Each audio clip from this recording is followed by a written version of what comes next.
1 красавіка 2022 года у Дзяржаўным музеі гісторыі беларускай літаратуры адбылося святочнае мерапрыемства, прысвечанае Дню яднання Беларусі і Расіі пад назвай «Хай ліецца песня сяброўства». 2 красавіка 1996 года прэзідэнты Расіі і Беларусі падпісалі ў Маскве дагавор аб супольнасці двух дзяржаў. З тых часоў гэты дзень адзначаецца як Дзень яднання нашых народаў. Гэта дзяржаўнае свята абапіраецца на памяць мінулых пакаленняў беларусаў і расіян і адначасова накіравана ў будучыню, сімвалізуючы надзею, што нашыя народы ніколі не разарвуць сваёй братэрскай сувязі.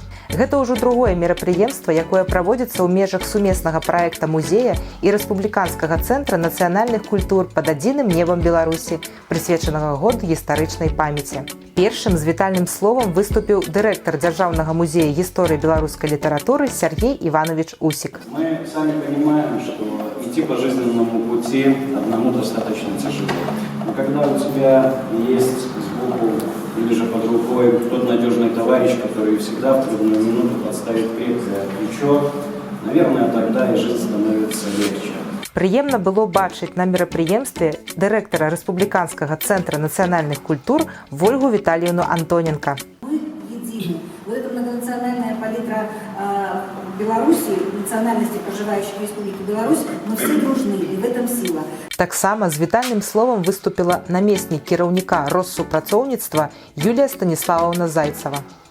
Процветание дружбы, духовного единения, вот такого сплетения нашим народом и всему русскому миру. У святочным канцэрце прымалі ўдзел татара-башкірскі фальклорны ансамбль ляйсян пад кіраўніцтвам Олега Рашкова, народны хор рускай песні імя Нікіцінай пад кіраўніцтвам Марыяны Зіганшынай, а таксама лаўрэат рэспубліканскіх і міжнародных конкурсаў Александр Володченко.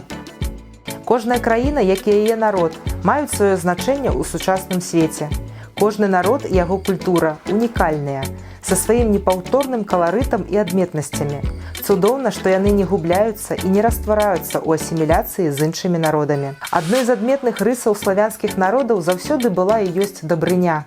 Усяму свету добра вядома паняцце рускай гасціннасці, калі і накормяць, і напояць, і спаць пакладуць. Унікальнае спалучэнне такіх якасцяў, як сардэчнасць, міласэрнасць, велікадушнасць, цярплівасць і прастата у поўнай меры выяўляюцца ў той самай шырыні руска-беларускай душы. У межах імпрэзы супрацоўнікі музея падрыхтавалі невялікую выставу перакладаў на рускую мову лепшых здабыткаў беларускай літаратуры. Культура – гэта багацце і спадчына, якая перадаецца з пакалення ў пакаленне. Культура – гэта тое, што нас яднае. Вывучаем культурную спадчыну разам. Сердце напевает.